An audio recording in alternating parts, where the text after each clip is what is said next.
दिल को छू जाने वाली बाप बेटे की बहुत ही अनोखी कहानी। एक बार एक गांव में वरुण नाम का एक छोटा लड़का रहता था। 10 साल के होने पर वरुण ने अपनी माँ को खो दिया। अपनी माँ के मरने के बाद वह अपने पिता के साथ ही रहता था और वरुण उनकी देखभाल करता था क्योंकि वह बहुत बूढ़े थे। वरुण के पिता ने अपने बेटे वरुण की ज़रूरत को पूरा करने के लिए खेत में हर दिन बहुत मेहनत करते थे। वह अपने बेटे से बहुत प्यार करते थे और वरुण के पिता की कड़ी मेहनत के कारण सौभाग्य से वरुण को उच्च अध्ययन के लिए अवसर मिला। जैसा कि वरुण एक बुद्धिमान लड़का था, उसने बहुत अच्छी तरह से अध्ययन किया और टाउन की सबसे अच्छी बहुराष्ट्रीय कंपनी में उसे काम करने का मौका मिला। बीमारी के कारण अपने पिता को अपने साथ ले जाना पड़ा। वरुण के पिता बहुत आत्मनिर्भर थे और बहुत मेहनत करते थे। वे अपने बेटे पर बोझ बनकर नहीं रहना चाहते थे, अपने दम पर निर्भर रहना चाहते थे। लेकिन उनके रिश्तेदारों और शुभचिंतकों ने उन्हें अपने बेटे के पास जाने और उनके साथ रहने के लिए मना लिया। कुछ दिनों के बाद वरुण के पिता, जो पहले से ही बीमार थे, दिन ब दिन और अधिक बीमार होते गए। वरुण ने अपने पिता के स्वास्थ्य का ध्यान रखा और उन सभी चीज़ों की सेवा की जो उनके लिए आवश्यक थी। वरुण को अब अपने पापा की सेवा करने में हिचकने लगा। वरुण को अपनी पापा की सेवा करना बोझ लगने लगा और अपने अंदर गलत भावना और व्यक्तिगत जीवन के बारे में सोचना शुरू कर दिया, जिससे वह नाखुश और तनाव में रहने लगा।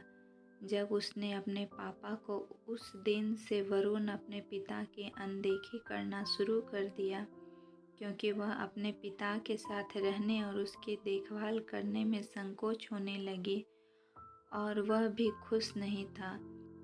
वरुण के पिता ने अपने बेटे के व्यवहार में बदलाव देखना शुरू कर दिया था। वह जानते थे कि वरुण ने उसे नज़रअंदाज करना शुरू कर दिया है और अपने अहंकार के कारण मुझे अब अनदेखा करना शुरू कर दिया है।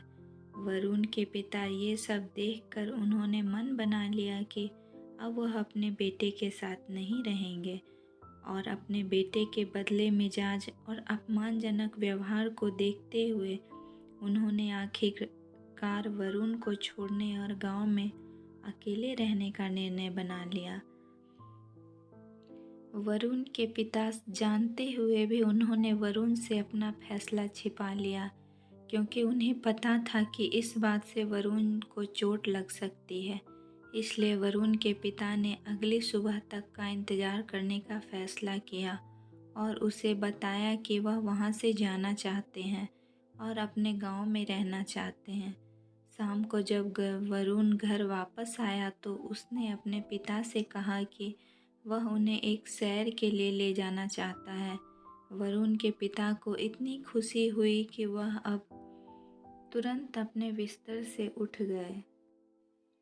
वरुण ने उत्साह से कहा और तैयार हो गया, क्योंकि वह अपने बेटे के साथ कुछ गुणवत्ता समय बिताने के लिए बहुत उत्साहित थे। वरुण, जो पहले से ही अपने पिता को लंबे समय तक चलने और रास्ते में छोड़ने का मन बना चुका था, वरुण के पिता ने सभी लकड़ी के डंडे उठाकर सड़क पर रखना शुरू कर दिया।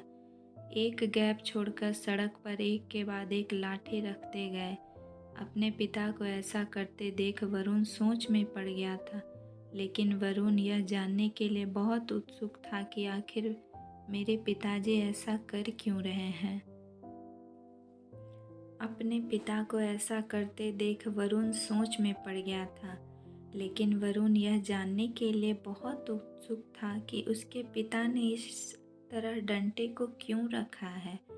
उसके पूछने पर उनके पिता थोड़ा मुस्कुराए और कहे, मेरे प्यारे बेटे, जब तुम बच्चे थे तो मैं यही काम किया करता था, ताकि अगर तुम दुर्भाग्यवश रास्ता भूल जाते हो तो तुम आसानी से इन लकड़ियों की वजह से सही रास्ते पा सकते हो। और यह भी कहा कि वरुण, अगर तुम रास्ता भूल जाते हो तो इस डंडे की मदद से आसानी से रास्ता पा सकते हो। अगर तुम मुझे छोड़ दोगे तो हम अकेले हो जाएंगे, इसलिए मैं नहीं चाहता कि मेरा बेटा जंगल की सड़क में कहीं खो जाए मुझे खोजते हुए। तब वरुण को एहसास हुआ कि उनके पिता सब कुछ जानते हैं। वरुण ने तब अपने पिता को बहुत कसकर गले लगाया और वे दोनों रोने लगे। वरुण के पिता को बहुत दुख हुआ क्योंकि वह अपने बेटे को खुद की खुशी के सामने रोते हुए नहीं देख सकते थे। वह अपने बेटे की आंखों से आंसू बहता नहीं देख सकते थे। उनके बाद वरुण ने एक छोटे बच्चे के रूप में अपने पिता की देखभाल करने का फैसला किया। वरुण के पिता को अपने बेटे के व्यवहार के लिए वास्तव में खुशी महसूस हुई, जिससे बहुत सुधार आ गया था और अब एक दूसरे के चेहरे पर एक बड़ी मुस्कान आ गई। कभी भी अपने माता पिता को मत छोड़ो, उनके बिना जीवन अधूरा है। और यह मत भूलो कि अपने माता पिता के कारण तुम इस दुनिया में हो। और जब आप जानते हैं कि हमें उनकी आवश्यकता है, हमारे माता पिता हमारे लिए होते हैं, चाहे वह अच्छी हो या बुरी स्थिति में। वे शब्दों में कठोर हो सकते हैं, लेकिन निश्चित रूप से वे दिल के नरम हैं। दोस्तों, अगर हमारी यह स्टोरी आप लोग को पसंद आती है तो प्लीज़ मेरे चैनल को लाइक करके सब्सक्राइब ज़रूर करें। तो मिलूँगी नेक्स्ट स्टोरी के साथ, तब तक के लिए जय हिंद, जय भारत।